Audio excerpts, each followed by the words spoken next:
And I think we have some new attendees in the room. So just so you all know, once everybody on the board's here, I'll call the meeting to order. And then we'll bring you over when we get to your agenda item. So that's the plan. And I think we'll get there pretty quickly this morning. Okay.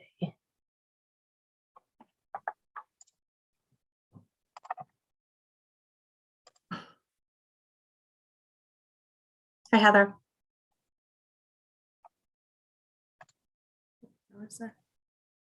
Oh, bring Taylor over. Here we go.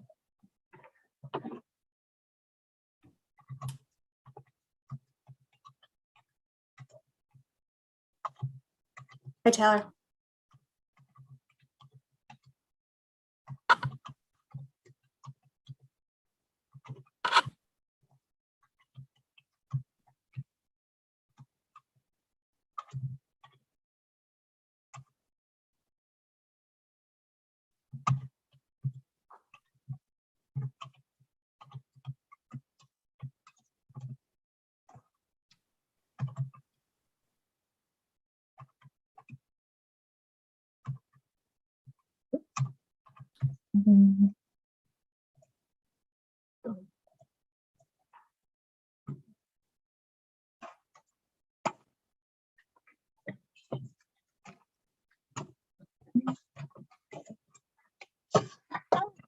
Well, that was good.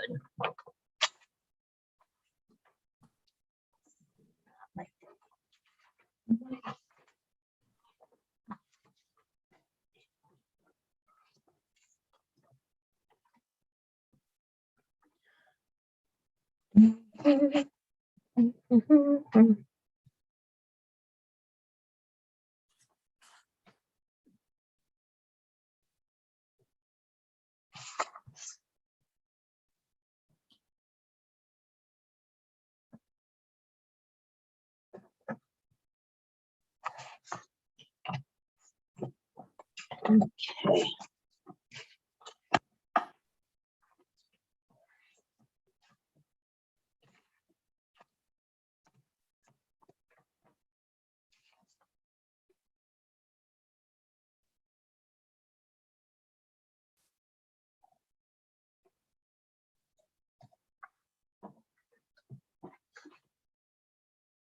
Hmm.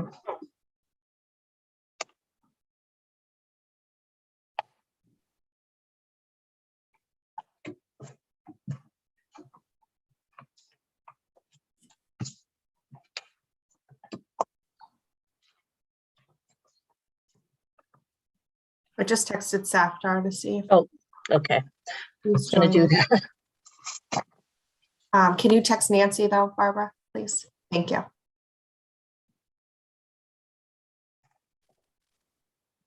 He's coming.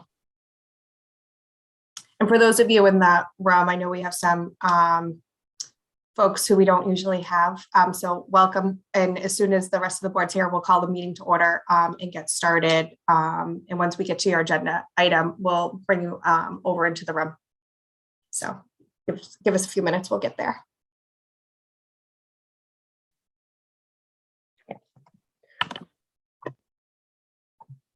Okay.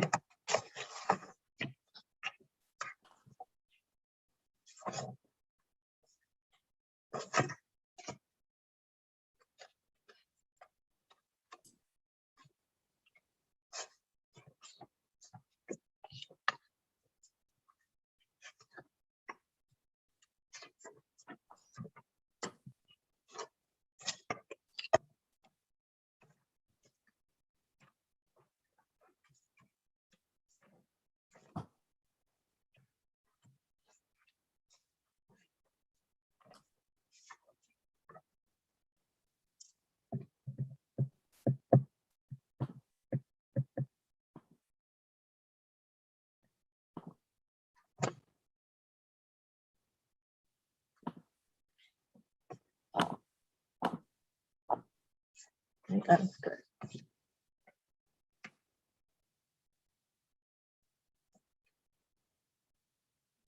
Hi, Safdar. Sorry about that. Just finishing up another call. That's okay. Barbara, did Nancy text you back? Not yet. Okay. So the only thing that we're going to vote on at the beginning of this is minutes and the new epidemiologist. So I'll go ahead and call the meeting to order just to get going, because I know we have some people who are kind of waiting in the wings here. So I'm going to call the Board of Health meeting to order on Tuesday, January 18th, 2022 at 10:34 a.m. Dr. Medina and myself, Chelsea Malinowski, are present. And the first order of business is public comment. So if you have anything that you want to add in public comment, feel free to raise your hand and we'll allow you to speak. And then just so you know, there is a second public comment at the end of the meeting if there's something that comes up that you'd like to say at the end. So I'm not seeing anybody raise their hand, so I'm going to move on. Vote to approve meeting minutes from 1/4/22 and 1/10/22. Safdar, did you have any edits to those? No, they look fine. They look fine. So I second the motion and vote aye. Okay. And Malinowski is aye. Okay.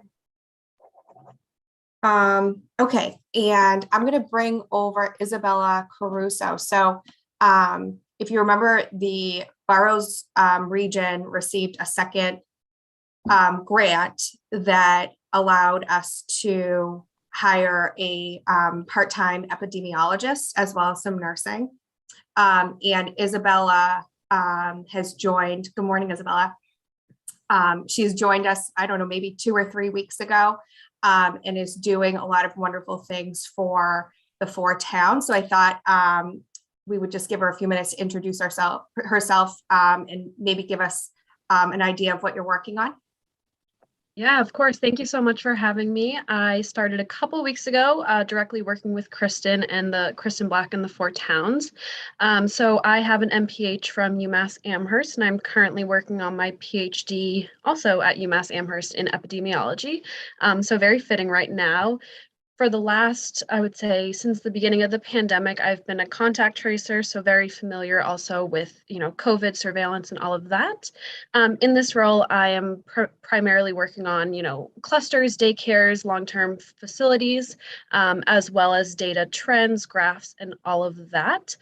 So in the works right now, we are starting a dashboard for the 4 towns for all COVID cases. So we'll be able to see percent positivity, different case counts for the different towns. So I think that will be really useful for all of the residents. And then also just really trying to make sense of all the new guidance, which has been really confusing for residents. So making flyers and any other, FAQs that will be helpful. So that's, coming this week or next. And then another project in the works is really contacting daycares and helping them, being a support, just because their guidance is also a little confusing, and they're working with unvaccinated kids, of course. But yeah, I am excited and happy to, take on any tasks that would help your town. So thank you.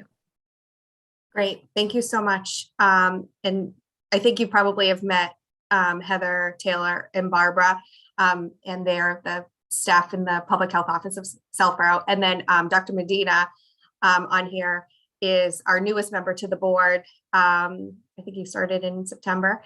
Yeah. And Safdar, do you want to just give a brief overview of your background? Yeah, thank you, Isabella, for all your work. This is great to have you on board. So I'm also a general pediatrician and been working in the trenches of this for a while, and also consult for the school district in town. Great, nice to meet you.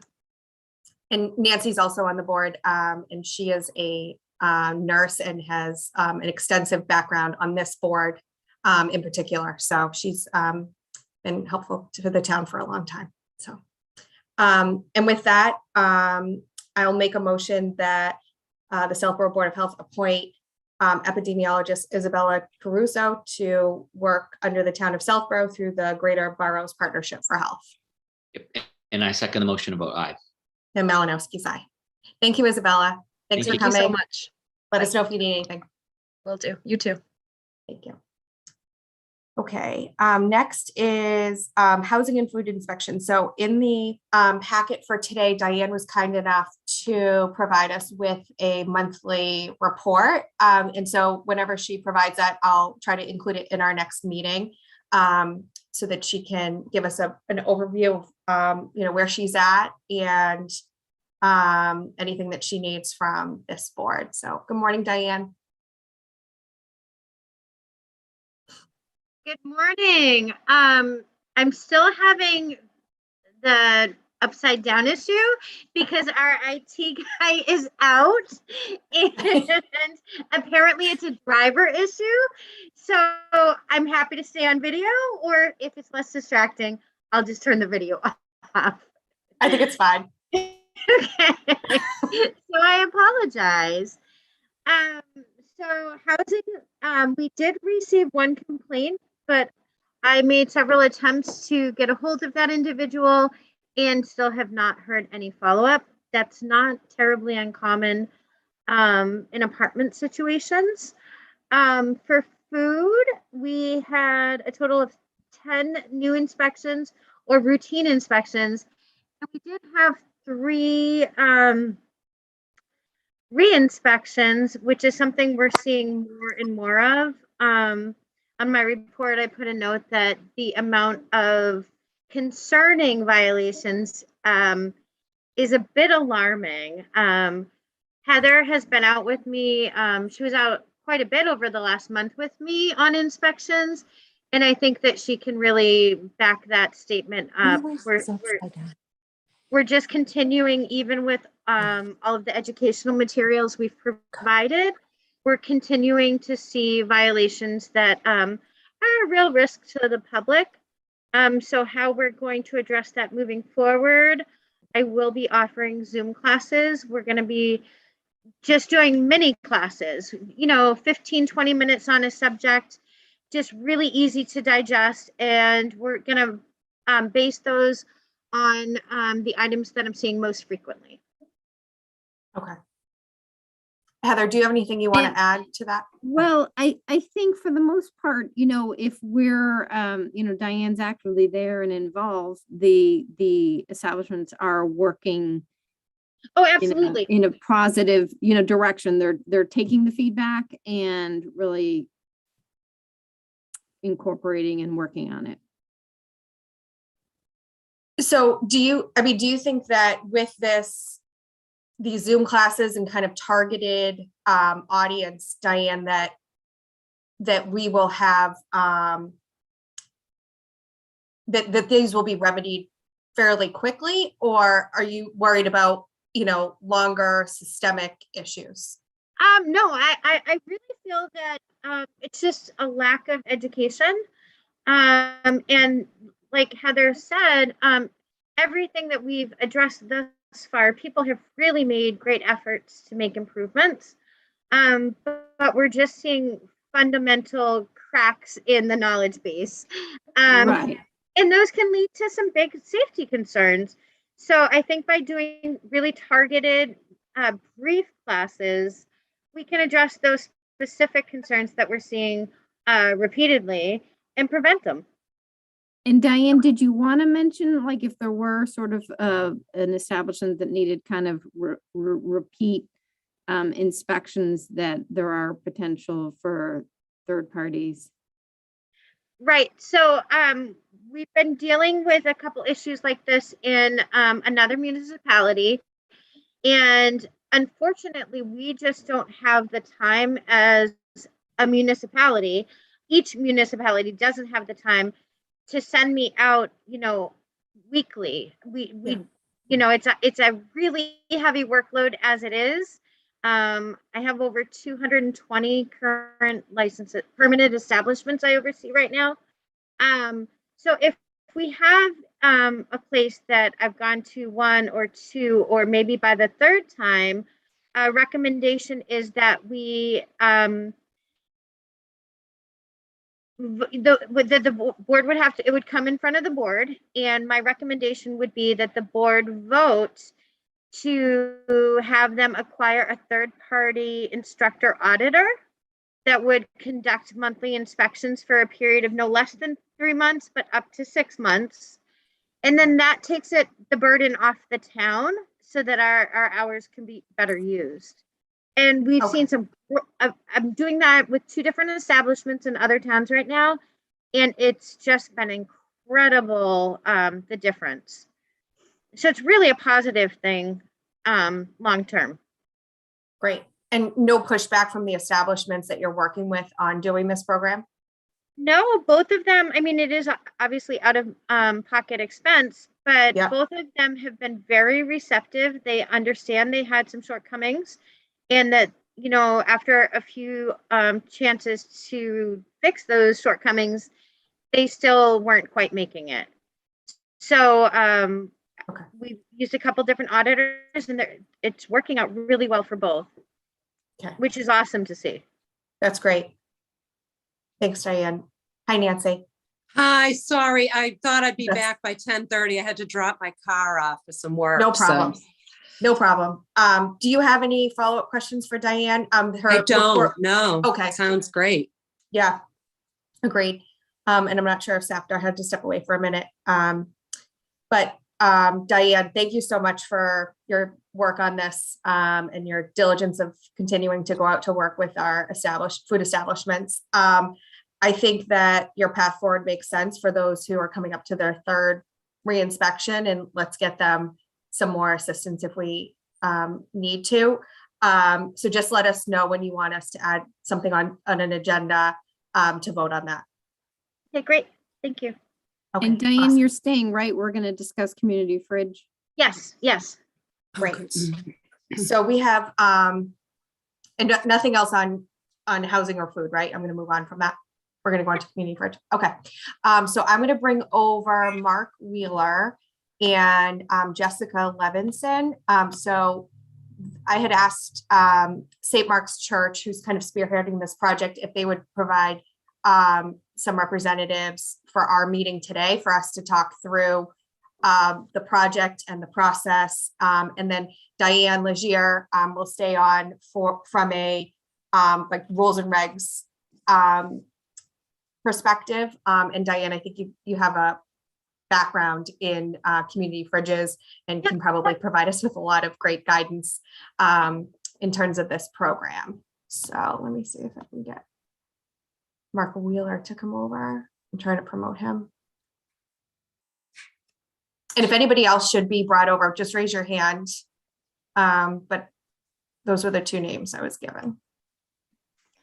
I think it's just us. Okay. Good morning. How are you? Good morning. Good. How are you? Good. Welcome to the Board of you. Health meeting. Thank you. We're happy to have you. So I'll let you both kind of kick off this discussion if you like. Sure. And sorry that I'm not on camera. I threw my back Oh. out, so I'm looking not spectacular today. Sorry. It's okay. I'll be fine. It's a chronic thing.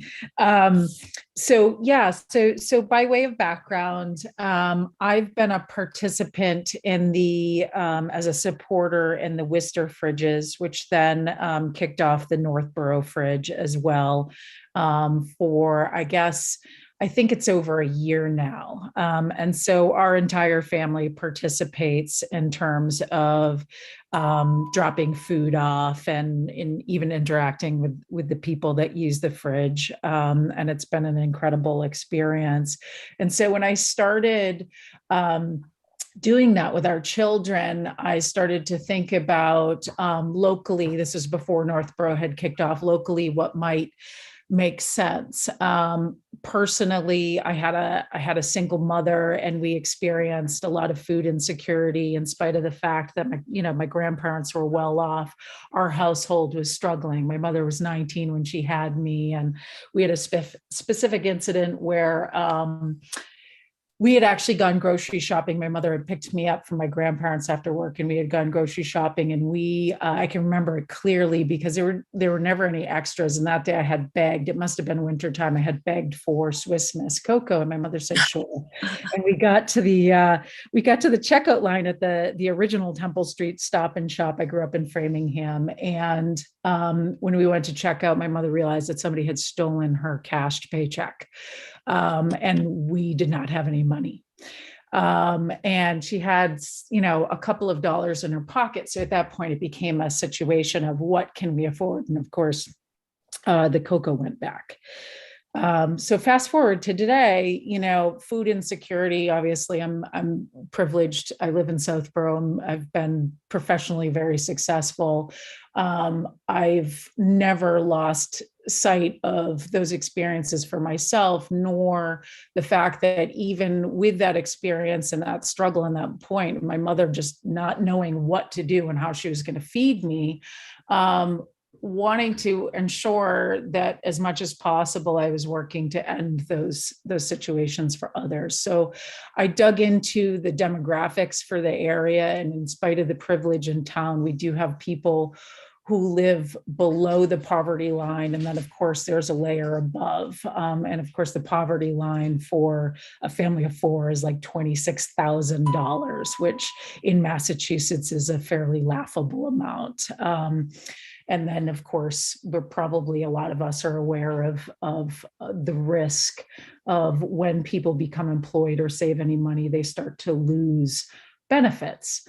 So as I said, participation, fast forward, I reached out to the town via the Facebook group to ask who would be interested in partnering and getting a free fridge set up after I had spoken to the founders from Worcester and learned about their trials and tribulations. And Father Phil from St. Mark's immediately jumped at the opportunity. I think it was a grand total of 60 seconds after I posted it that he messaged me. And so here Mark and I are today in partnership. And we've done investigation in terms of the lot. We've spoken to the chief of police in terms of any concerns around safety or graffiti. And as you might imagine, Southborough doesn't have a lot of criminal activity going on, at least to that end. But we did do our due diligence and wanted to ensure on the health side of things that we were meeting all requirements and recommendations. And Mark, I'll stop yapping so you can kind of jump in. Sure. Yeah, thank you all for hosting the meeting today and putting us on your agenda. So yes, St. Mark's has been working in conjunction with Jessica to realize the vision for a community fridge. And we wanted to be part of this meeting so that we could certainly obtain the necessary guidance related to food storage, handling, and distribution. And so there's been a fair amount of funding made available to support a very professionally looking and well-insulated storage unit that would have dry food section and a garage-ready refrigerator. Both would have doors on them. It would be lit, and St. Mark's is supplying the space on our property in the back parking lot, subject to the regulations related to getting approval from Board of Health for this shed and the way to oversee it in a responsible way. We would like to move forward with submitting a request to the building department for a shed permit. The role that St. Mark's has related to this is helping to establish the infrastructure connections to the shed. St. Mark's has allocated funding for changing the electrical lines to service it for power and for lighting. We are also providing the access to our kitchen for access for hot water and for it to be cleaned. And we also have insurance related to distribution of food, just like we would be serving food to anybody who had come into our building or had been served at an event. So those are the main points that I wanted to stress as far as our relationship goes. Jessica is the project lead related to the construction and funding and the operations. Essentially, there will be a team that will be overseen by Jessica. St. Mark's involvement is really, it's ancillary at that point. You know, we would love to participate, but it's intended for the entire town to take advantage of, and we are offering the space on our property so to host it. That's essentially the context. Yes, and to add to that, we already have a spreadsheet of town members who are looking to participate.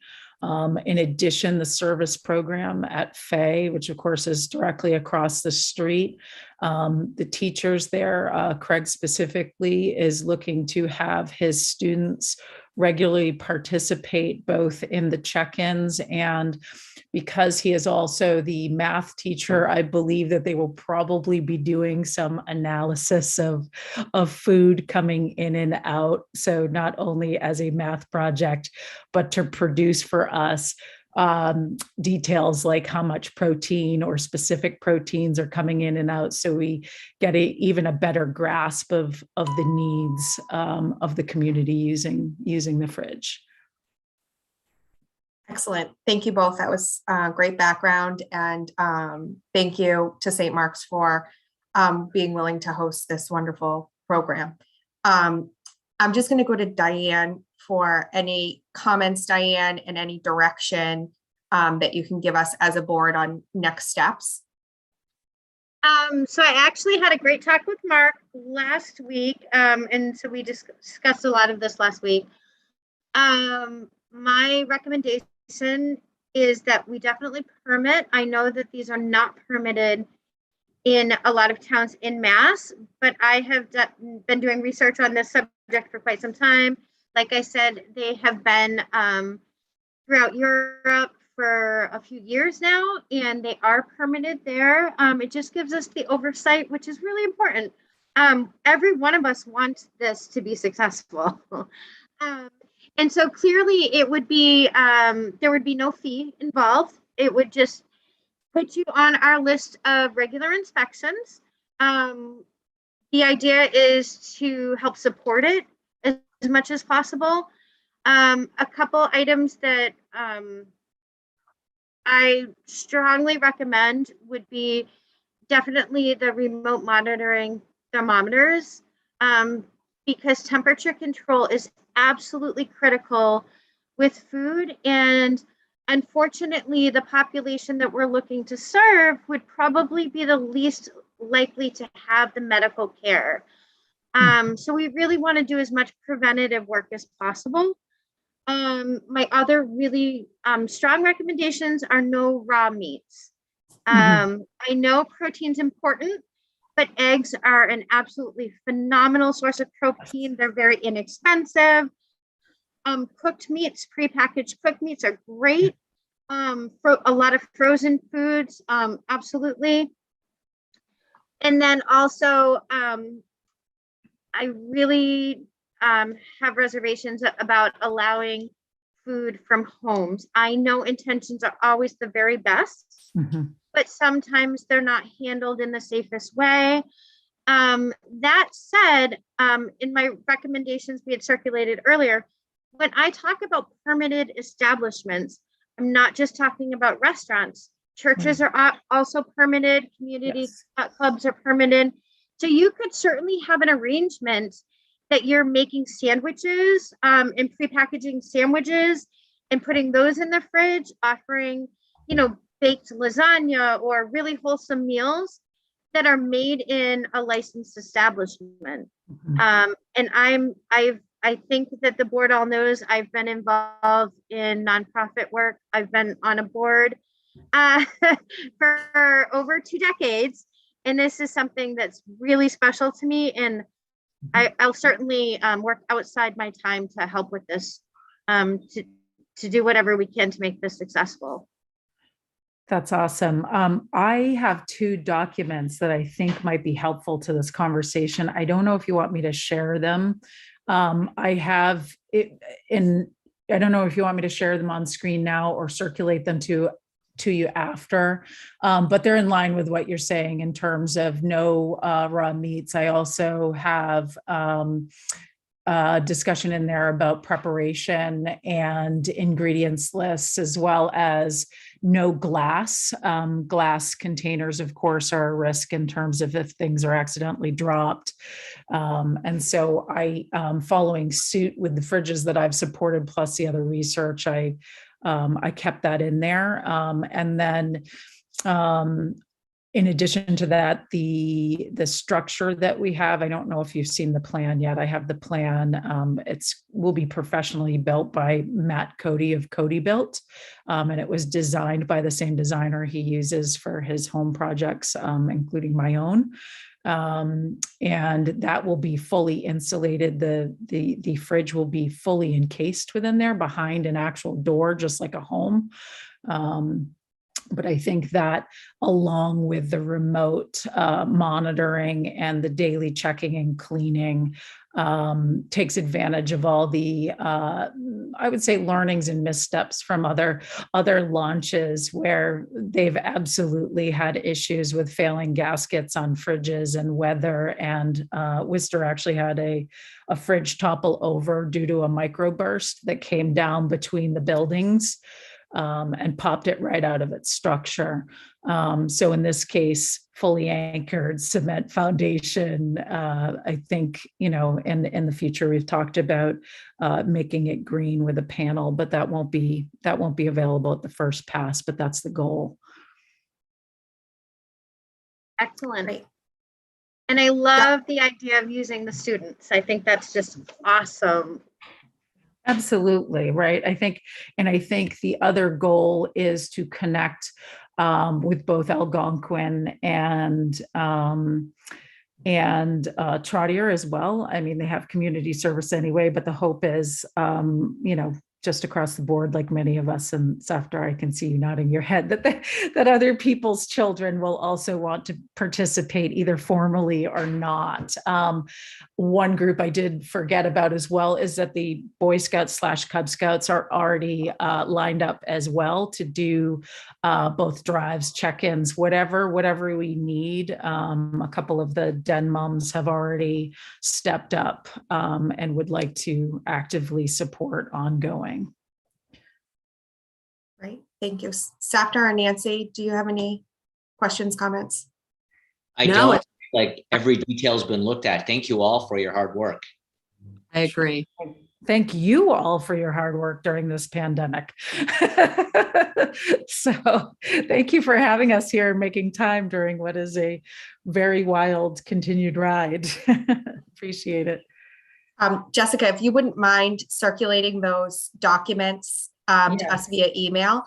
And then Diane, maybe we can connect offline just to make sure we have everything checked off from the town's perspective. And, anything else that we would need to move forward with a food permit, and then, just connecting with the building department. Okay, excellent. Heather or Taylor, anything that you want to add to this? All right, Mark, Jessica, thank you very much for coming.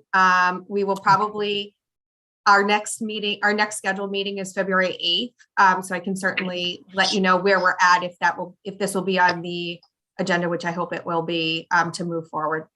Okay. And Diane, as always, thank you. Thank you. Thank Take you care. so much. Bye.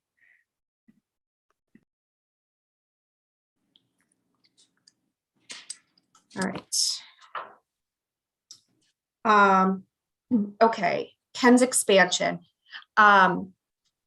So the Ken's has an expansion plan in front of planning board right now. And there's been a lot of conversation as it relates to that plan with truck noise overnight in particular. And I know that Heather's been attending and watching those public hearings pretty regularly.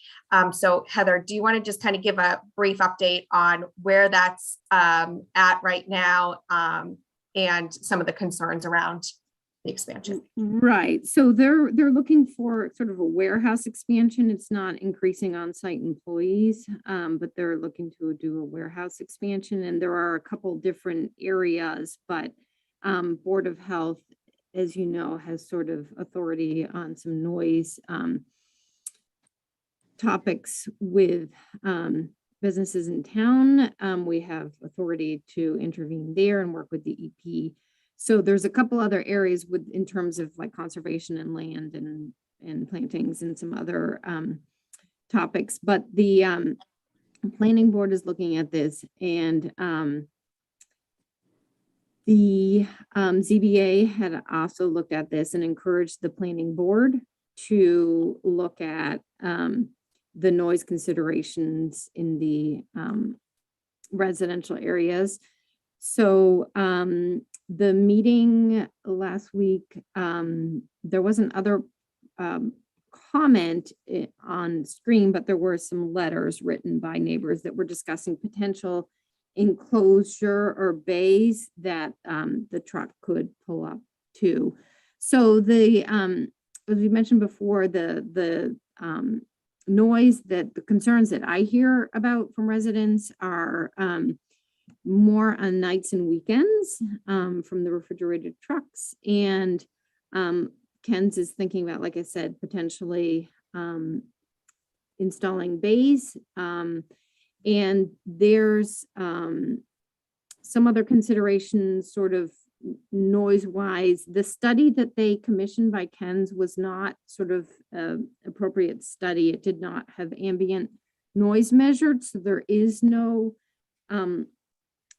study that we could show results to that work with DEP that they've reached 10 decibel over the ambient noise level. So, you know, we're working with Ken sort of on a good neighbor, good faith basis to help concerns. There were, the noise committee is meeting, and they did send out a survey, and some folks did write in, a couple of people did write in about industrial noise, trucking at night.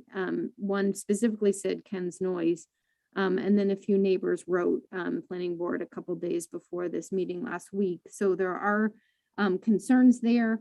Some things that the planning board could consider, you know, when they're looking at this expansion in terms of kind of thinking about mitigation of the noise that's already there. Is their warehouse expansion going to include any extra space for holding refrigerated products so that there's less kind of coming and going by the trucks?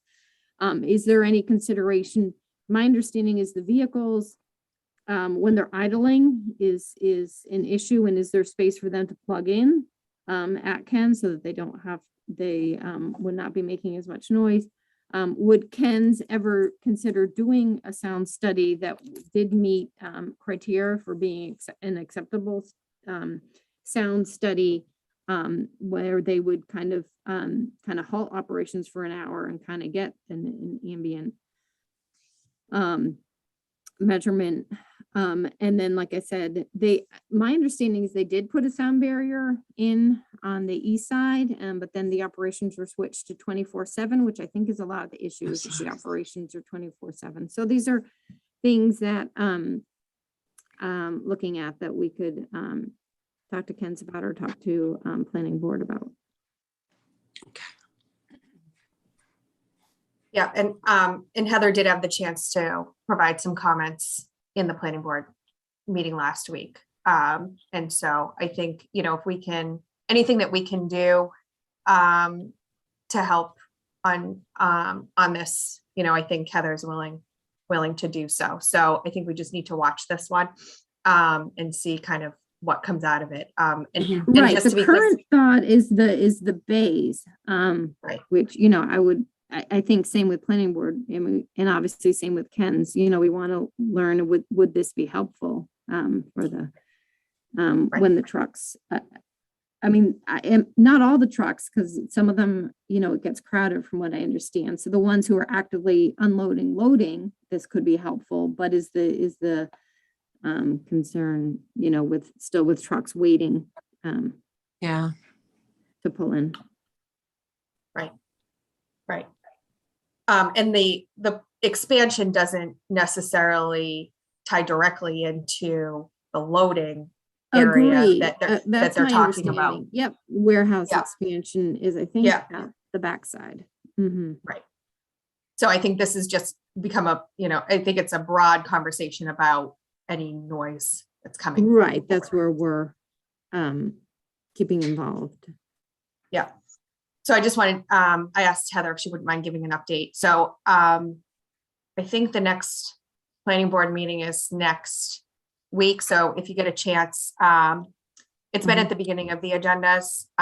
So if you get a chance to even just watch it on YouTube, just so that we know what's going on. Okay. Thank you. Okay, letter to noise committee. So Heather is on the noise committee as an ex officio. They just got their survey results back. They're going to the selectmen tonight to discuss the survey results and give an update on where they're at. So Heather, do you want to talk about the Board of Health giving a letter of support in terms of Right. noise?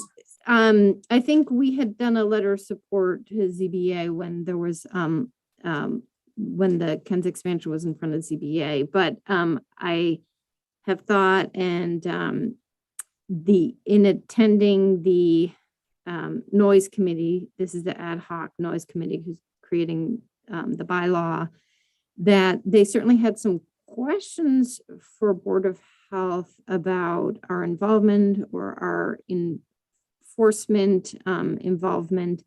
And also, I think that as a Board of Health, in some towns, the noise bylaws might come through as a regulation from Board of Health, but I think more recently, from what I'm seeing, some towns are doing it more through a city council or a town process, and ours is going through a town meeting when this is created. Anyway, I think it would be helpful, however, for the Board of Health to note that the public health impact and the health impact of noise on our residents. So I put together just a little paragraph with a couple of citations about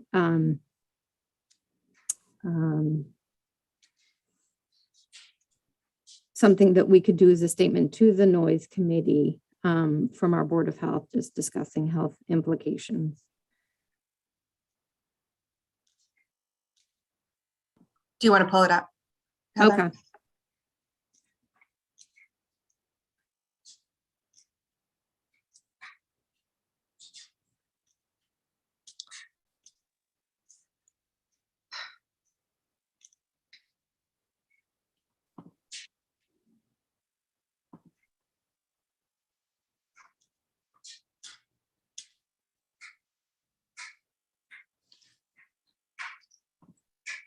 Do I have share screen? Do you want me to share screen?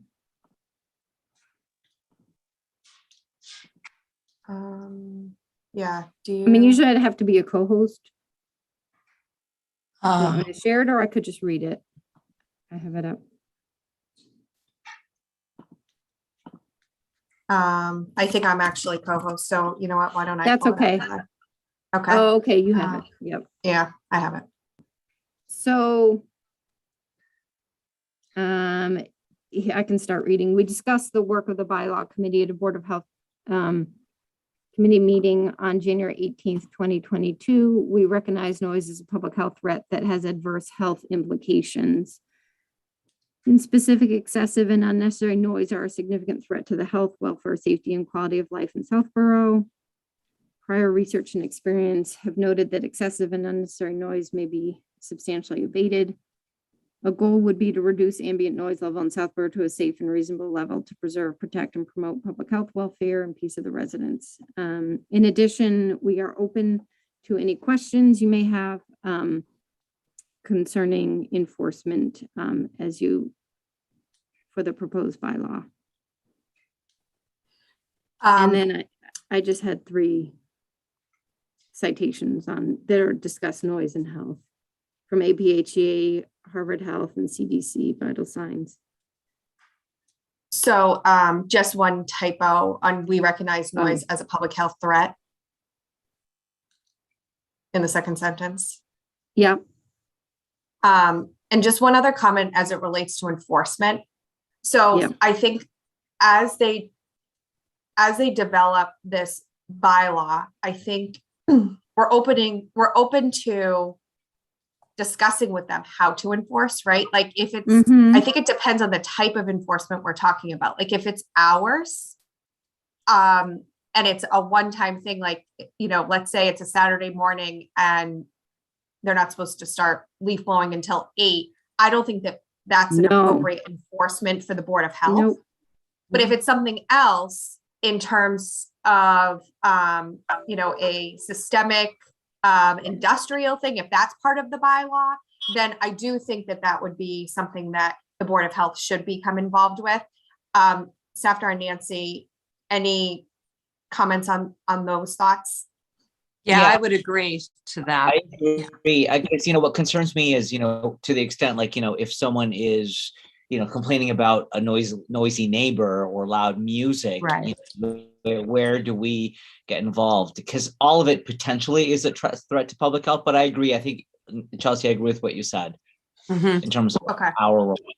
Right. So how did you want to phrase that? So I think it's, in addition, we're open to discussions on Discussions. Yeah. the types of enforcement that the Board of Health Yeah. would Okay. own or something like that. Because I don't know where this bylaw is going to end up in terms of, is it going to list off 10 different types of noise issues, or is it purely going to be a simpler version? I just don't know. Right. But I think wherever they land, it probably makes sense for us to meet with the noise committee. Yeah. And kind of come to some sort of agreement. And I think, and I know Chief Paulus is also an ex officio on that committee, Correct. but just making sure that whatever we put into the bylaw, there's some sort of enforcement, and it may be Board of Health has certain aspect, police has the other aspect, like how does that work? I just want to make sure that before we bring something like this to town meeting, that the Board of Health is in agreement with what and how it should be enforced. Right. I mean, I don't think we should Correct. be showing up at loud No. graduation parties No. and stuff like that. No. Where, Right. Okay. Thank you, Heather.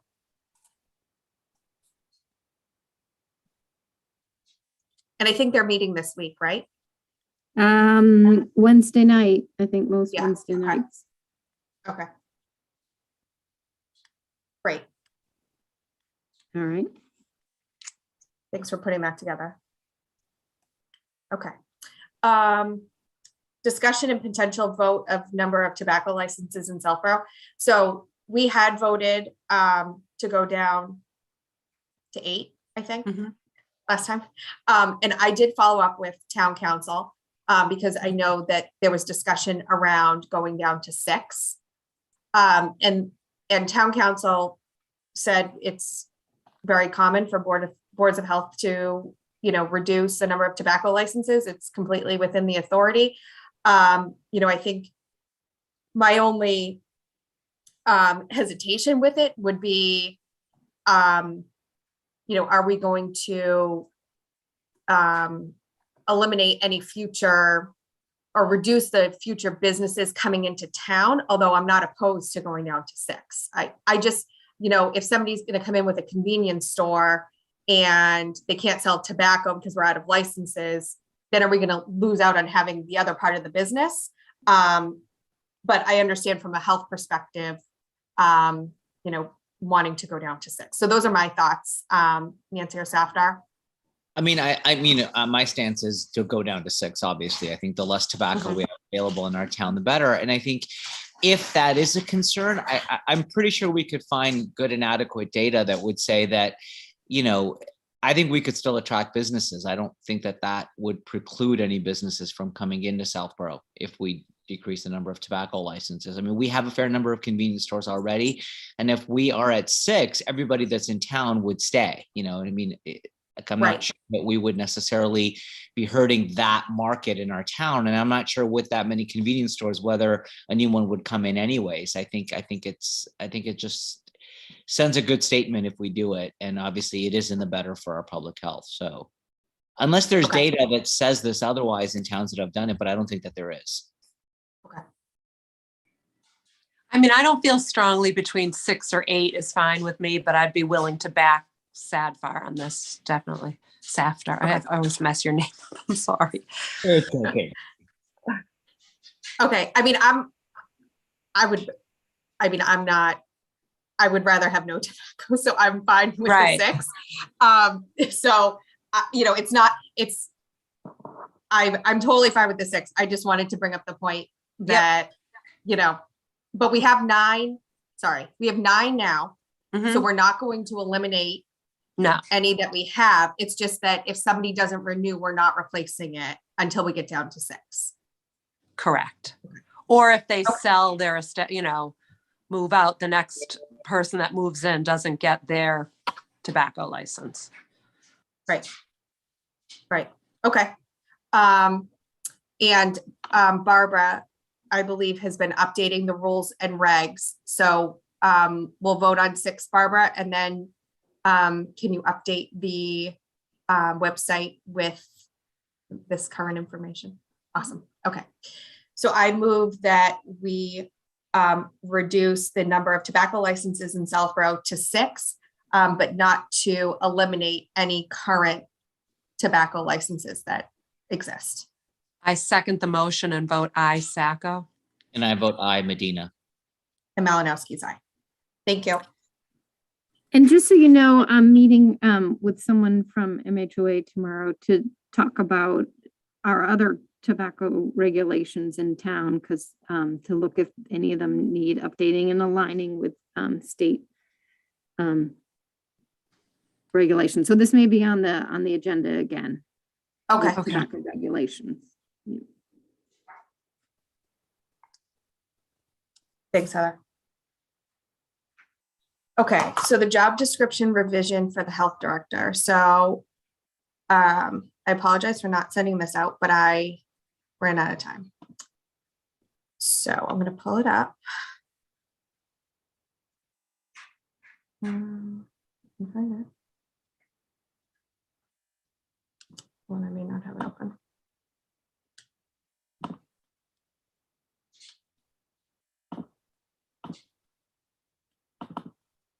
And this is in the like the town format now. Can you all see that? Mm-hmm. So, and Heather was very helpful in compiling this, and she had a few edits that I didn't have time to incorporate into this morning. This is not complete because I think I have a different view of the inspectional services being in this job description. So, but I know that's not what the majority of the board here thinks. So I essentially took, I think Mary Lou had updated this probably a little over, well, maybe less than a year ago. And then Heather and I worked on updating this to include more of what she's doing as well. So some of the stuff that's in here, I had kept from last year. But I think in terms of the knowledge of, the ability to was probably needs a few more things added. And then the skill in probably needs 1 or 2 things added. A lot of it overlapped with the nurse job description, but the knowledge of did not. So Nancy or Safdar, do you want to kind of take this now and kind of finish it up? Because I feel like I kind of got to a point where I was going to put something in that I didn't necessarily agree with. So I kind of felt kind of odd about finishing it and not completely being on board with like what the requirements are, if that makes sense. Sure. Sure. Okay. Is there a list of what was left out? So it's just like this blank section here, the knowledge of, like, Oh, I okay. would have put like inspectional services in here, but I know that that's not what the majority of the board thinks. So I was kind of struggling with coming up with what the knowledge of should be. And I mean, you can start, I didn't get this far with Heather on it because I just put it in this format this weekend. So you can certainly work, you know, or have Heather do it and you review it or whatever. I just have a different view, I think, on kind of some of the specifics within the job description. So would it make sense if we looked at it later after Heather reviewed it? Heather, would that be all right? I'm thinking because there's a lot there and it might be something I could review later and then, or is there a time constraint on this? So this, I think we should just vote on before we go into contract negotiations after.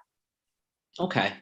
So Heather, I was thinking probably by like the February 8th meeting. So like 3 weeks. Yeah. So if we get a chance to review it and maybe we can just give you some edits. Right. Yeah.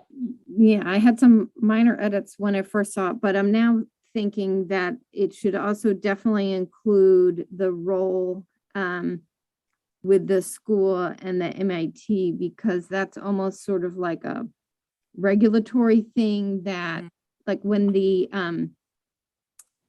certain things with the school, they need kind of approval by a health director, like when they went remote, like they needed approval. Right. So it's not just a name, it's kind of like DESE required that. So yes, I'm involved with lots of different departments but I think that one probably you should put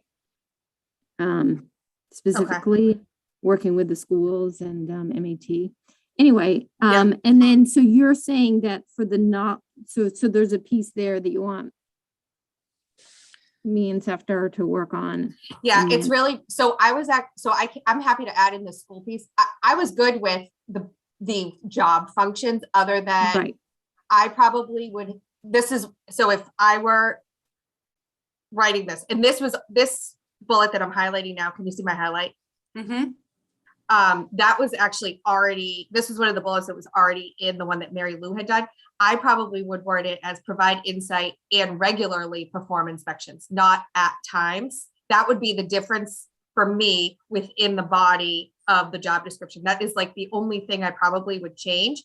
So I'm totally fine with updating it with the schools and stuff. I think where I was struggling was like the knowledge of, I probably would come at it from a different angle. So I was struggling with trying to represent the board. I was trying to do it with what the majority of the board was saying, and I was just struggling with that section. So I can highlight in here the sections that I was struggling with so that you guys know what, or Safdar and Heather know what I'm having a hard time with. But I can go ahead and add the schools and then I'll send it out to everyone, and then Safdar and Heather, if you want to do it and then touch base with Safdar, that's great.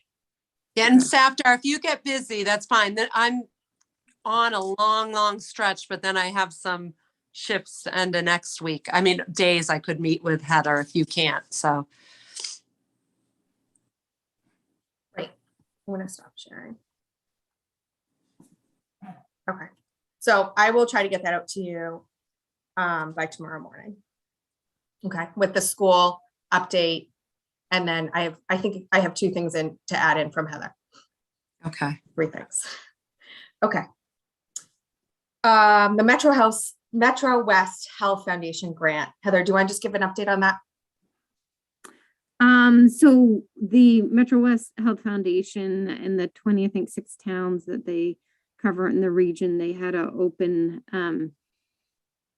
bid for COVID response, kind of urgent COVID response money. So that was due on Friday the 14th last week, and towns could apply for up to $50,000 per community. So I submitted that on Thursday.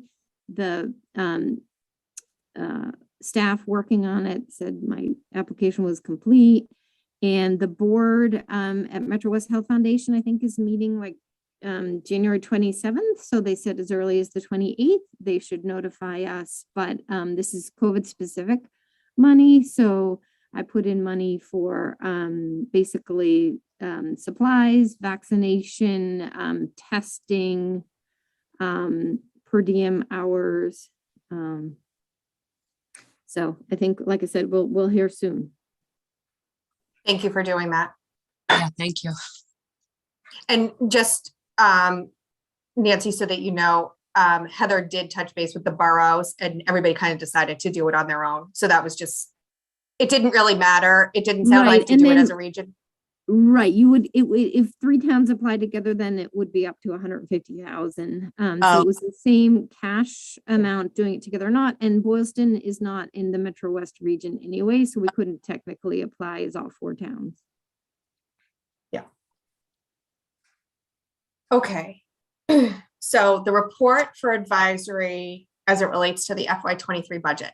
So I'm going to pull up the detail one first. Okay. So I think I incorporated all of the edits that we talked about last time, and I also added in a priority scale, just high, medium, or low. And the reason why I want to show like what is absolutely critical that we're not getting to yet, right? That we know we need to do. And obviously, especially the last month or so has been extremely challenging for the team to kind of navigate, right? And we're probably not getting to anything other than COVID related. So I wanted to show, and I went through and did this. So I am certainly open to any feedback on if we should change the priority. Medium is, I kind of qualified as like, we should be doing it like soon, probably within the next year. It's important. It's not absolutely critical, but we know we need to do it. And then low was more of like the wish list thing. And Heather had done a great job of coming up with a lot, and Taylor as well, on a lot of ideas that they have that they'd like to do. Is it mission critical? No, but still we want to keep it on the list. And so I tried to, because I think that advisory is going to ask those questions. And so I tried to kind of proactively do it. So I don't know if you saw things that you want to change, or if you want me to go through one by one and we'll just make sure that we don't want to make any changes, or that we do. Either way is fine with me. Can we I- just quickly go through it? Yeah. Thank you. Yeah. Okay. So I'm going to skip the summary. So the communicable disease, so foodborne illness. So the future project there was high. This is something that Taylor and I talked about in terms of developing policies and procedures. Just putting it in writing, like we know that she's doing it already, but it's actually like memorializing it. So Yeah, that sounds Taylor, good. Okay. The next one was the training and education. So this is what Diane just talked about with the Zoom trainings. I think that is extremely important. Yeah, so I we put that could as even high. say like very high for that one, probably. Yeah. Yeah. Like high plus plus. Yeah. So that one obviously is important. And then ongoing maintenance, like we're currently doing it. We need to continue to do it. It's extremely important. Okay. Yeah, I think you should probably on the ongoing just add health director, because I think that the Okay. this is something the director is certainly aware of. Okay. All right. Okay, disease tracking and reporting. So again, back to the policies and procedures. That was high as well. And on this one, I have the nurse. So for both of them, because it was the same, but let me know if I need to change that and I can go ahead and change it. I would maybe add me to the ongoing. Hmm. And Okay, so then what I'm gonna do is I'm gonna do responsibility.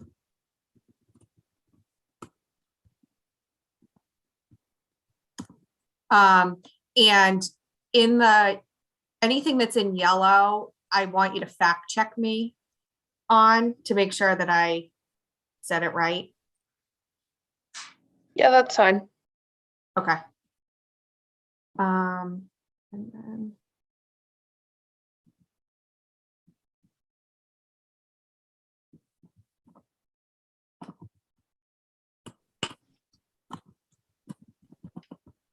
Okay, Well, these would all be my responsibility and then I would report them to you, Heather, right? Yeah. Okay, just clarifying. Although Right. with the maintenance, I mean, sorry, I missed that last part, Heather. no, but yeah, no, I think that's good. Yeah, no, that's fine. I just wanted to make sure. Okay, I mean, but right, Um, but at times it'll be, we look at maybe and see what's there and then. Yeah, definitely. So you don't know. Right. okay, so vaccination clinics. So this is both the project and the maintenance, our health director and nurse. And I think the yearly flu clinics with daycares and preschools, I think that's medium. I think, and also increase awareness of availability for homebound vaccines or homebound residents. I think I put it as medium, like if we don't get to it next year, it's not the end of the world, but would it be really nice to offer that? Yes. So Correct. that's why I put medium. Mhm. Okay. Ongoing maintenance, obviously providing vaccination clinics, like what we've been doing is high priority and should continue. Okay. Substance abuse prevention. So this one is Heather, and this was the chapter 84 program in Northborough and Southborough. So I put that as medium because I think it's a longer term thing. Heather, I don't know if you have a different opinion than that. No, that sounds right. Okay, and then the Northborough Southborough Substance Abuse Coalition. That is both Heather and Taylor, and this was the new consultant that we have and working with Northborough Southborough. I thought that was a higher priority, but tell me if I'm wrong. If the project goes, Yeah, there's still apparently we Southborough secured funds, but Northborough hasn't, and it's a combined. Yeah, so I think it's a go, but I wouldn't say it's 100%. yeah, you could say medium, I think. Medium. I think medium. Okay. is- And then I don't know, I mean, if we're referring to like specifically our department, then it would definitely be like both of us, but like I definitely like youth and family services take the lead on this.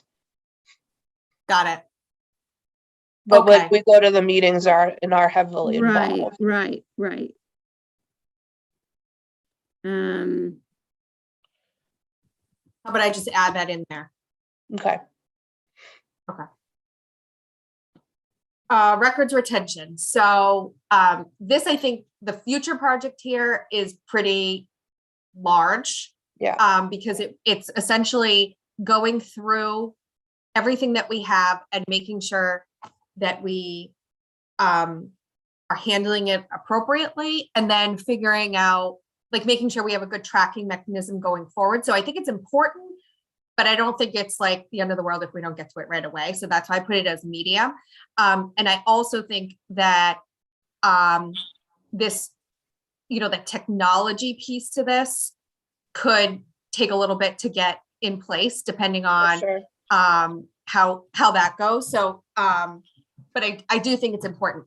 And then for current maintenance, I think that's still high. So we're still doing our maintenance. I just think that we need to kind of do it a little bit more. We probably just need to change how we're doing it. It's not that we're not doing it. We just probably just need a better system. So what we're doing, we need to keep doing, and we need to improve. Everyone agree with that? And that's, Yes. and I did confirm that Barbara's title is business administrator. So I did go through and update all of those. So, okay, chronic disease prevention. So these two future projects, I think Heather had come up with, and it was based on data that she had pulled. I think she talked about that last meeting. So these I put as low because these would be great programs to have, but not like critical. Mhm. Okay. All right. So then the environmental public health section. So trash haulers. So the future project is the rules and regs that we don't have yet. I put that as medium, and then the ongoing maintenance as high. Mhm. Okay, water quality of wells. This was also Heather, and feel free to wordsmith this one if you want. This one I put as low, again, a nice program to have, but not critical. Okay. Right. I mean, Noise. just the wording on that one. I mean, Yeah, go ahead. the Southborough uses mainly town water via MWRA, but there are a fair number of wells in town. Okay, thank you.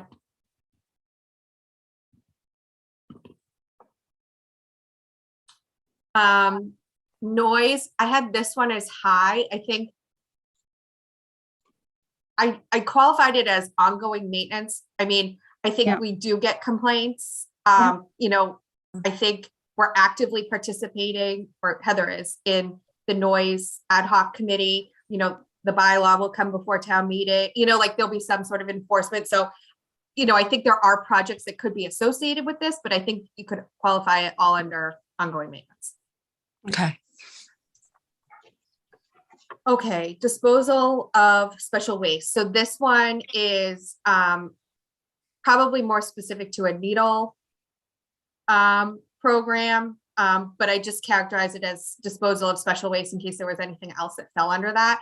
I think that we don't have a large program available in town, so I had that as medium. And then ongoing maintenance is just work with DPW and police on appropriate special waste disposal. So that actually, I should probably put priority high on that one.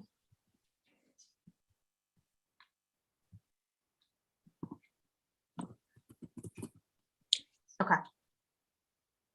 Taylor, anything on that? Okay. Septic review. So Heather, I think, came up with the first project here on the evaluate wait times for septic inspections, which I thought was good. I put that as high though. Dennis What was is that? right on top of it. Yeah. That's high Okay. because if something's wrong with their Oh, system. hi. Yeah. That's true, Barbara. But I think it's more, and Heather, correct me if I'm wrong. I thought that this was like evaluating it, not responding to. Did I misunderstand? Barbara, what are you saying? He responds to them if somebody has a question about like they need to get their system in and stuff. I mean, because we've had some that are in complete failure. So I gotta say, he's right on top of that. But that's more on the ongoing maintenance, Barbara, like continue to provide inspectional services via contracted position. That I have as high, two below. This is a future project to actually, I think, like track. I thought that's what you were getting at, Heather, unless I misunderstood. Right, right. If we want to document, yeah, the wait time is very low. Is that what you're saying, Okay, so- Barbara? And then there's also potential, whether we want to put in place any regulations about, you know, failed systems, or, you know, just to evaluate our local regulations pertaining to septic. Okay. If you have any comments. So this Yeah, this I isn't mean- necessarily to track the wait time for Dennis to do his work. It's No. more of like when something fails, what is the timetable for it to get remedied, right? Like it's not necessarily because Dennis responds within, you know, a certain amount of, I think that's just ongoing maintenance, right? So maybe I need Yeah. to reword. It could be, it Um, could be ongoing. You could add that part into ongoing maintenance.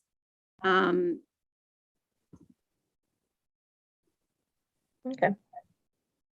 So evaluate wait times for septic.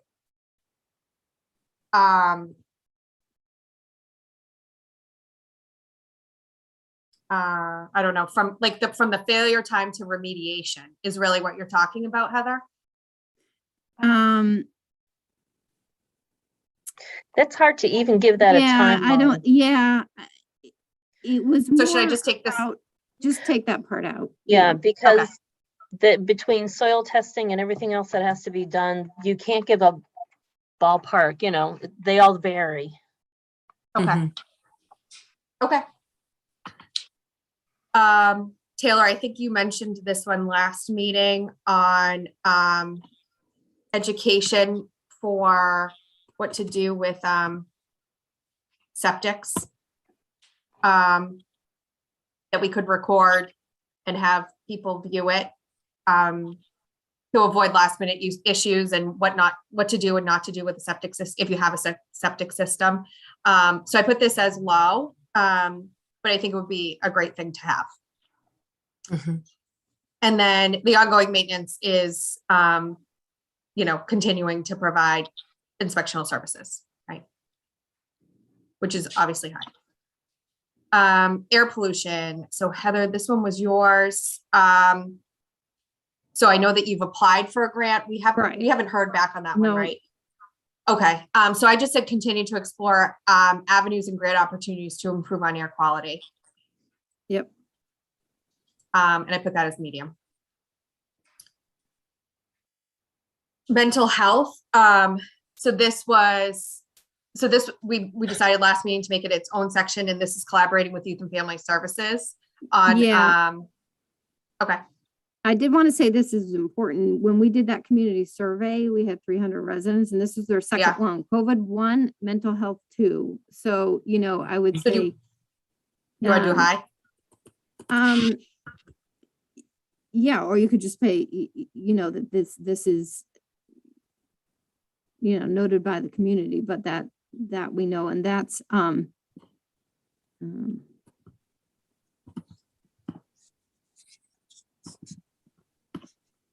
I think it's down later about communicating with making outreach to clinical providers It to is, see yes. what type of services that would be helpful, I think, in this area in particular. And potentially mental health needs are high right now. Yes, I agree. Okay, community partnership development. So this was communicating with residents that I had as high priority. I mean, I think that's probably taking up a lot of time right now. Health director could also be on there. Yeah, There is Definitely help. Get discussion. rid of admin and just add health director. Oh gosh, okay, I must have counted. Oh, Sorry. gotcha.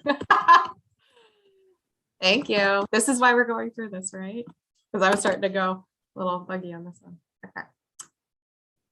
Communication with outside agencies. So this was the OSHA stuff, anything that has to go to DEP, all of that stuff. I had that as high. Community outreach. I also had this one as high. I think there's a lot of opportunity just within this area in particular. And it kind of touches all of you.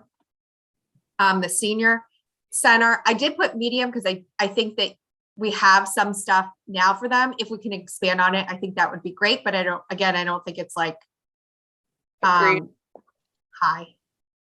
Emergency preparedness. So for future project, it's to develop more than what we currently have. I had it as medium. I don't know what your thoughts are on that. I just don't know what Neil Aspesi already has in place for this. I suspect he has a lot. And it just really hasn't been a priority to get like what he has already and know. So I think it may be work in collaboration to develop with fire and SEMA. Because mostly I would say that Neil definitely takes the lead on this. Okay. Is that better? Yeah. Okay. And then the drills that you participate in, I had high. I think we need to continue. Right, you have to maintain those. Yeah. And here's your clinical care. Yeah. Yep. So, sorry, I didn't realize this. I mean, I had it as low, again, it was more of the wish list item than That's really fine. low, but I just didn't. Yep, no, okay. that's fine. And then the relationship with greater boroughs, I had that as high as well. And I mean, these aren't permanent. I mean, priorities can change, as we know. So, Totally. yeah. Yeah. So that's where I'm at on that. I don't know that I can just look at it again. No, thank you for doing it. Yes, Oh thanks. my I I think think I'm like, Yeah. I think I'm like tapped out on that one. No, thank you very much. It's so comprehensive. And I think, Nancy, I agree. I think these priorities may change. And as long as, we can maintain that flexibility with these priorities. I think this is where we're at, on January 18th of 2022. And, in 6 months from now, we can pull it up and be like, oh man, we were way off with where we were at. Wouldn't it be nice if COVID was low priority for a change? But I don't know about that. I know. So as I did this, I was thinking, this is a lot of information. And I felt like I didn't have I had a lot in here for Heather and Taylor, but not necessarily some of what Barbara does. I mean, Barbara was kind of sprinkled throughout that. Some of what Dennis does were a few, but it also didn't really get into like the grants that we've taken advantage of. So in addition to that, I ended up putting together a summary, and here's kind of where I need your feedback on this one. Sorry. Okay. So can you see that? Okay. So I did send this to you last week, and I tried to summarize kind of where we've been in the last, 6 to 12 months. And I really wanted to show what we're doing in terms of the boroughs, right? I think we're getting a great value out of the grant there. And then the additional grant that we just got and met Isabella, I think she'll be able to help with some of the data stuff, and hopefully free Taylor up a little bit. And also the grant that Heather applied for on Friday. So I think it's important to show that we're continuing to apply for opportunities within what we can apply for. And then I just wanted to put a blurb in there on what we're going for the FY23 budget, right? And just to kind of not make it complicated, but we're looking to put part-time staff to full-time staff within the budget, right? And then summarize here on inspectional services. I just tried to highlight some of the numbers. Barbara was kind enough to get me those. And then I just need to pull the number where it says XXX on what we think the inspectional fee increase is going to be. So I just wanted to add that in there. And then on the business administrator, that one, I think it's important for people for advisory to know that Barbara's fielding probably 1,000 calls a year for various reasons, and trying to answer those questions and or triage them, when she gets the call. So I think it's just important to know that this is a high volume call department, right? And then I just wanted to add in there that, I think one of the big requests that Board of Health had a year ago was getting that new printer copier, and that we're still looking to digitize records. So I just wanted to kind of make those points clear in this kind of summary document. Is there anything else that you think that I'm missing in terms of kind of just like a high level point that we want to make sure if they only read this one sheet that, Oh boy. I know. I was trying to summarize. I think it's done a great job. Nothing comes to me off the top of my head, honestly. At the very top, where it says the full-time staff been dedicated to contact tracing vaccine clinics, respond to public residents, schools, businesses, and employees' questions. Thank you. Those are people we talk to every day. Yeah. Good. Thank you. Yeah. Okay, so here's, and you'll see the yellow that I put there, Nancy, and Safra, you probably Yes. can't see this, but With the X's. so I didn't, and again, going back to the job description conversation that we had a little bit ago, I was struggling with putting this piece into this report because I wanted to talk to you before I did it. So what I'd like to do is say the future of the department from the majority of the board is, and list out what the majority's view is. And Okay. then I would like to add that the minority, which would be me, would like to see a position that represents a some aspect of having a full-time inspector as well as other responsibilities in the department. So what you're asking is, what do we want it written for our perspective? I think I can come up with language for what you represent, Nancy. Okay. I didn't want you to read this over the weekend and be uncomfortable with me just putting it in there without talking to you first. No, that's fine. I'm fine with it. So I think it's important that I first say that, and you can correct me if I'm wrong, but I think I would say something like, the future of the department from the majority is to fully fund the two positions that are on the FY23 budget and to continue to utilize grant funding to supplement services for residents, right? Yep. I absolutely agree. Yep, I agree as well. Okay. And then what I'd like to add is the minority view is slightly different. And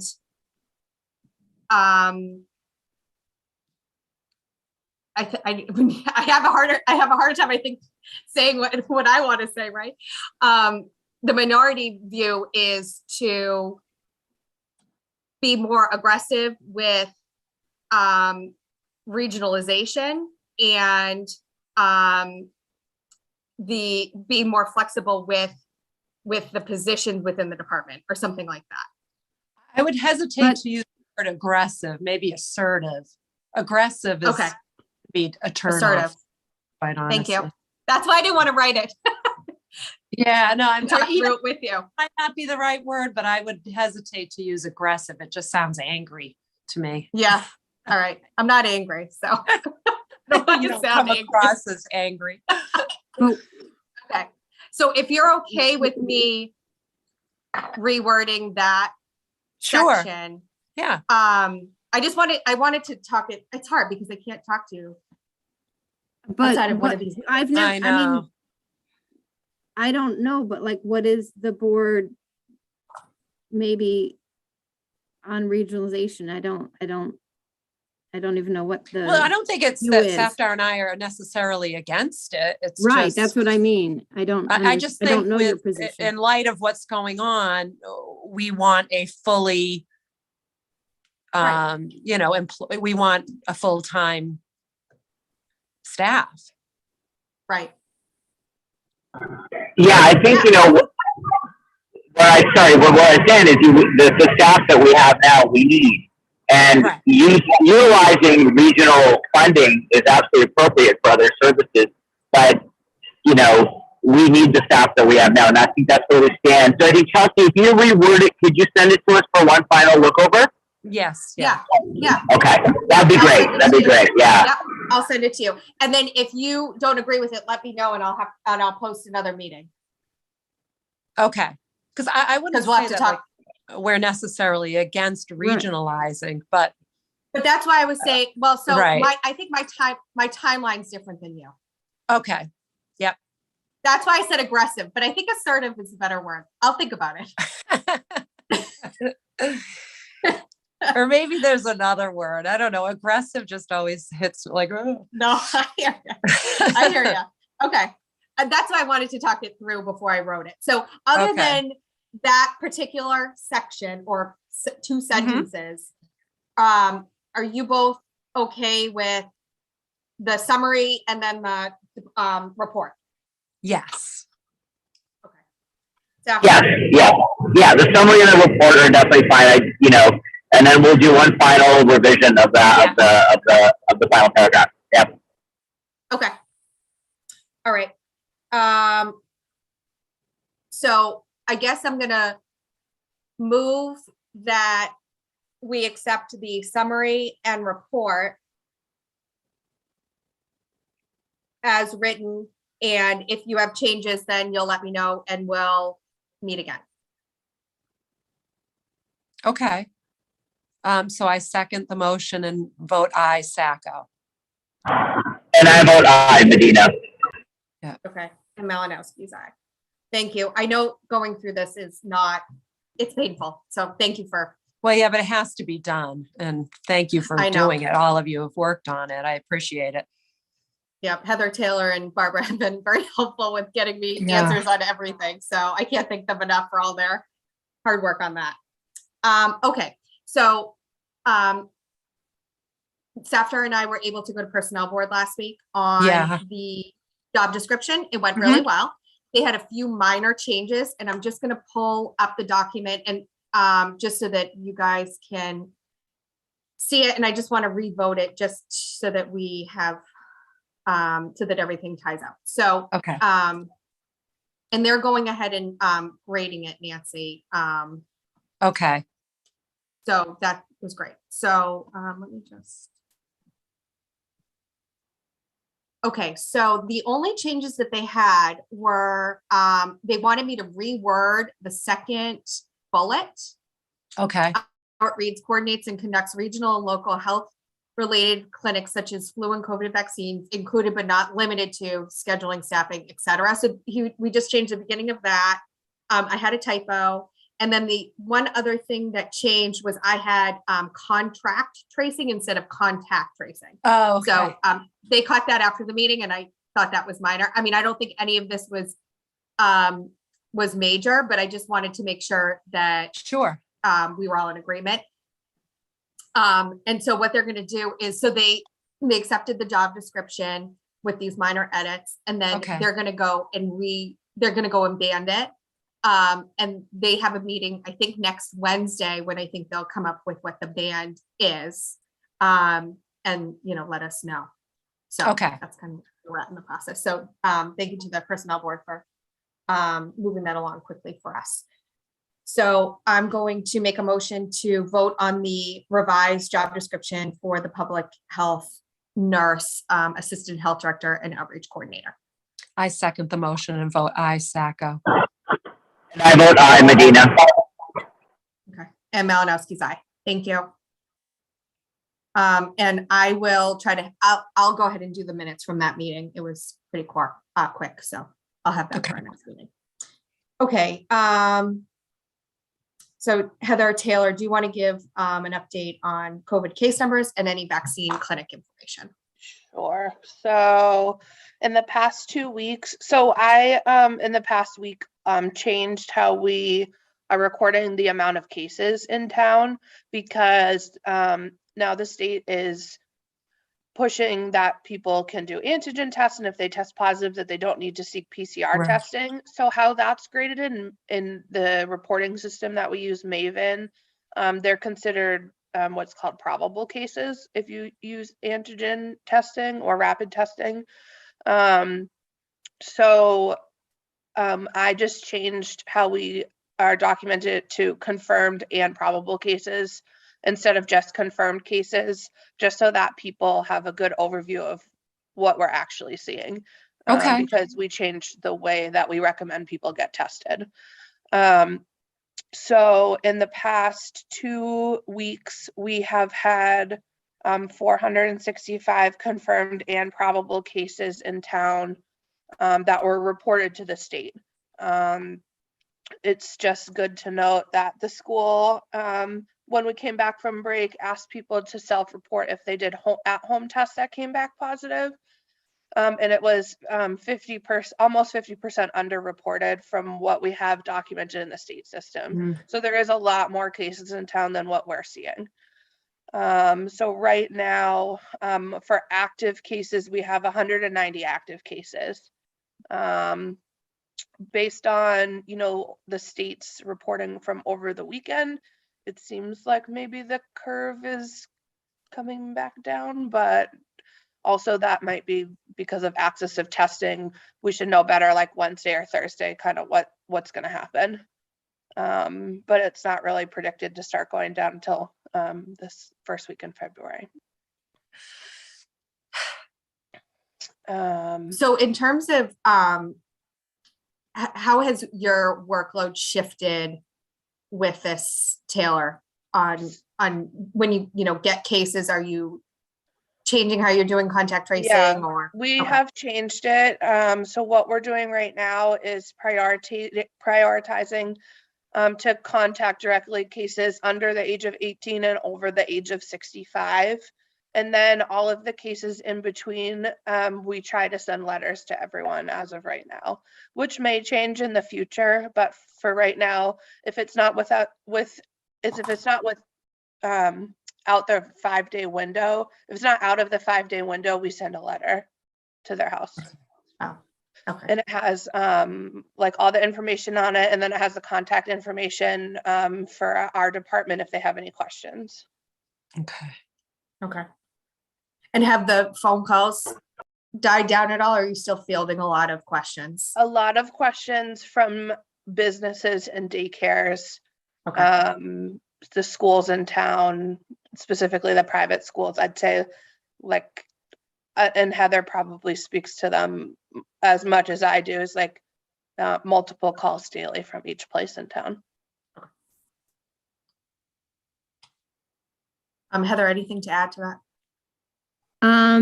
No, I mean, if those numbers, I think as Taylor said, don't necessarily include people who are doing a home test. I mean, the antigens, if it's done, if we do them, or if it's done at a CVS, get reported the home test. So Right. like you said, the numbers are higher than that. And looking at wastewater in Boston, they think in Boston it may have peaked. So, I mean, Yeah. I think we're not going to go further up. I think we're plateauing and going to Okay. start a Hopefully slow going down. decline, but still a lot of cases. Okay. Safdar or Nancy, anything on? I have a quick question, Taylor, Heather. Is our age distribution? I think we looked at this, when we were in our Delta search. How's our age distribution compared to the state? Because the state age distribution is still mostly 20 to 29 and 30 to 39 are the highest peak per decade. Biggest. Children is our biggest by Yeah, far. children, and then that like 18 to 25-year-old age group is also spiking for sure. I don't have the exact numbers in front of me, but I could definitely get them to you. Yeah, children are definitely our Yeah. number one. We also get some in the 40s and 50s because I think we get families. There is such household spread, so that with the children, their parents. I can pull up a quick report and let you know. Yeah.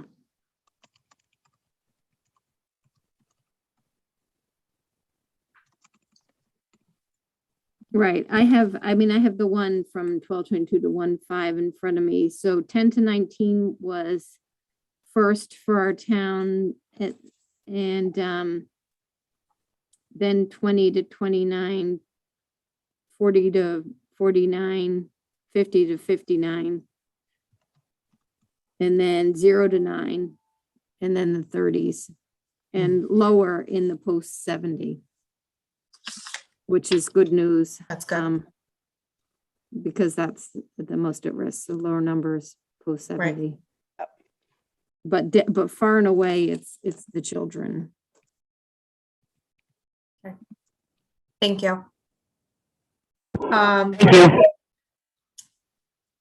Vaccine clinics. So you have one tonight and next Tuesday? Tonight and next Tuesday night. There's still openings for Pfizer booster clinic in Northborough this evening and next week, Tuesday evening. Okay, great. Anything else? Nope. Okay. So our next two regular meetings are 2/8 and 3/8. Does 10:30 work Yes. Yes, yes, yes. Sorry, I had a last minute thing today, so I had to juggle, but I didn't want to cancel the meeting. But yeah, no, it will definitely work. In a Okay, few no weeks. problem. And then, so we do need to go in front of advisory, and I think they have us penciled in for, February 2nd, which is a Wednesday.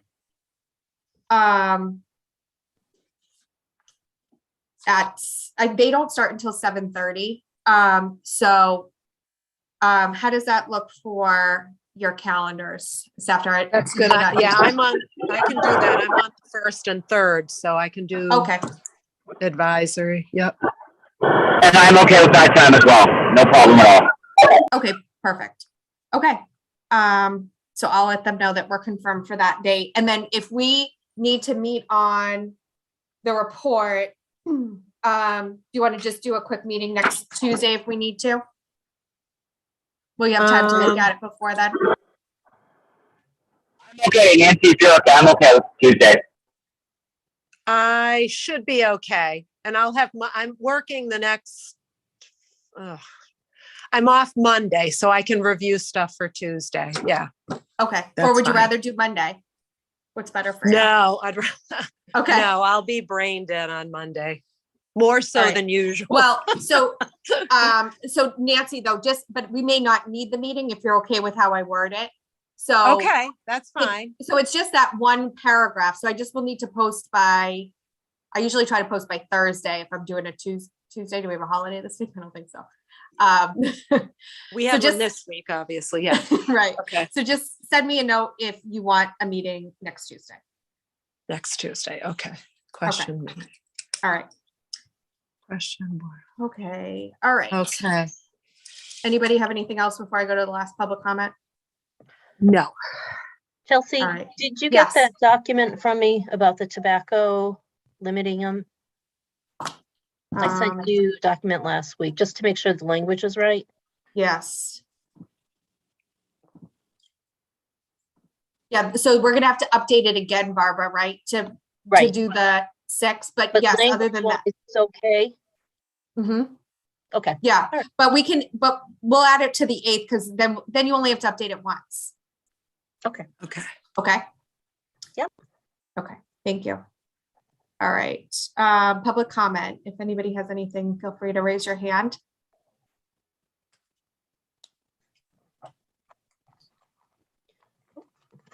No, I don't see anyone.